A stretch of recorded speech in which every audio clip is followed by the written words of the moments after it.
So when you look at these, you need to recognize whether you have a Cartesian, a cardinal, or a map. Cartesian is going to be given to you just as an angle measure. If you see just the angle measure with nothing else, you're going to start at this x-axis, positive x-axis, and you're going to go counterclockwise that amount of degrees, right? Your reference angle is the angle to the closest x-axis. So if this is 120, I am 60 away from my closest x-axis, and my reference angle here would be 60. So positive is counterclockwise here. Cardinal directions give you actual directions in the instructions. 70 degrees south of east. All right, so you find east. That's the guy you find on your north, south, east, west. And then you move, according to what it said, 70 degrees south of that, 70 degrees. And depending on where you are, like this one, your reference angle was actually given to you because the closest x-axis that you are is 70 degrees. Had they said something over here or over here, you potentially would have to calculate your reference angle. And then map angle is given to you. It either tells you it is a map, or what I will typically give you is I will give it to you with that T, meaning from true north. Now for these, you start at north always, and you go clockwise. This was counterclockwise. This guy is clockwise. And then this one just depends on how they gave it to you. You're going to move however they told you to move. All right, so you will have to sketch these, and you will have to then give me the reference angle. So if you look at your handout, I've given you basically two of each. I've given you two Cartesian, two of your cardinal, and two of your map, all right? And so you're going to start at x-axis and go counterclockwise. You're going to move however it tells you to move for these with north, south, east, and west. Here you're going to start at true north and go clockwise, all right? All right, for these, I have given you 4 vectors, okay? The first set is just really what we talked about, the multiplication of the vectors, etc.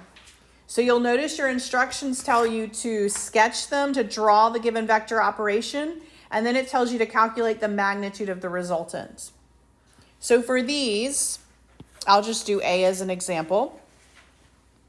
A is 6 units across. You'll be able to count that if you look at it on your page. So then 2A is going to go across 12. So I'm going to start at a point. I'm going to go across 12. And then I'm going to draw my arrow. Right? This is 2A. That's what I'm looking for. Then if I'm looking for the magnitude is just twice what the original magnitude was. The original magnitude was 6 units. Now I'm at 12 units, right?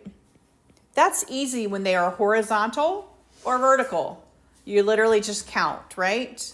However, if they are at any type of angle other than 90 or 180, meaning straight up or 0, right? Then you're going to have to use the Pythagorean theorem to figure out your magnitude. So what I mean by that is if you look at D, he is going at an angle. B is going at an angle. A is horizontal. C is vertical, right? So for this guy, if I need to figure out how long he is, I need to do A squared plus B squared to get C squared, right? And so if I need to find the magnitude of B, I would say, well, B is 1, 2, 3, 4, 5 by 1, 2, 3. So if I need to figure out the magnitude of B, I'm going to say A squared plus B squared, and I'm going to have to take that square root to get my magnitude of B. So if I were to double that, then I'm going to have to take the magnitude of it doubled, right? And so however far it moves, if you double it, you're going to move twice as far horizontally and twice as far vertically to get that movement, right? And so like, for example, C quadrupled, right? We have 4 times. He was originally 3. His magnitude is going to be 12, right? Now let's talk about these negatives. The other thing that you have to look at, so magnitude is always positive. Magnitude is a length, right? We don't have to worry about the negative or positive of that. But the negative does tell me direction. So if I'm looking at negative 4C, he started out pointing north. How am I going to draw him if I draw him negative? Negative changes direction. I'm going to draw him south. So the negative makes me draw him south. The 4 makes me draw him 12 units long instead of 3 units long. So it's almost like if I were to just, now this is not one of your options, but let me just say, if they were wanting me to say negative, let's just do like negative 2b. All right, negative 2b. I'm going to say b went right 5 and up 3. Okay? So now I'm going to go left instead of right. And I'm going to go how many units left? Not 5. How many units left am I going to go? 10. So I'm going to go over 10 units. And now instead of going up 3, I'm going to go down how many? 6. So this is going to be my ending point. So now my negative 2b doubled not only in magnitude, but also went the opposite direction for both movements. All right? Problems. So the first one is just addition. So what I would recommend is, this is what I did on my sheet personally. I went up here to this A and I did my XY movement. So A went right 6 and up nothing, right? And I kind of did that. Remember that chart we created on that handout? For my B went right 5 and up 3. Right? For my C went right or left none and up 3. And my D originally went left 3, so that's negative 3, and down 6, negative 6, right? So then when they tell me to add A and B, I can add my X's and I can add my Y's.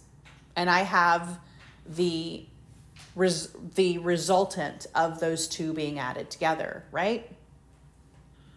Same thing with A plus 4C. Think of it as distribution, right?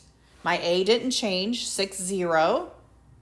My C, I multiplied both of them by 4. And then I add my X's to my X's and my Y's to my Y's to get my resultant vector, right? And so you're going to draw these just like you did with the computer program. You're going to draw your A. At the end of A, you're going to draw your B. And then you should have a resultant from the start of A to the end of B, just like the handout that we did together. But now you're having to throw in some multiplication, and then you're going to have to add all of them. So if it has subtraction, think about how algebra works. We talked about this in vectors. It's adding the opposite. So I'm going to take A just like it was given to me. I'm going to negate both of my X and Y movements for C. Then I'm going to add those together to get my resultant, right? And so now you can start think of it as X and Y movement, X and Y movement. And now your Pythagorean theorem is going to be the square root of X squared plus Y squared, right? Just like we did before. However it is moving, you're going to add those up and get your resultant X and Y, and that's what you're going to do your magnitude of your new ones. So let's look at the addition. If I have this addition here, my original A was 6, 0. My original, I'm doing the C, this one right here. C was 0, 3, and I'm adding those together. So I'm going to leave the 6, 0. I'm going to distribute through to get my movement there. And then I'm going to add my X and add my Y. That's a 0, by the way. And then I'm going to say, well, my new movement is 7, 6, and 12. So if I'm going to draw that, draw your A. Your A goes across 6. That's my A movement. Draw your 4C, right? That moved me 0 over, but up 12. I can count with these little tiny squares. That would be great. 6, 8, 12. Takes me all the way up there. That's my 4C, and this is my resultant. That is my resultant. And so you're just doing it one piece at a time, which means I should have moved over 6 and up 12, which matches this exactly. It will always match, right? And then to find this guy, I'm going to say the square root of my movement that way and my movement that way to get my resultant.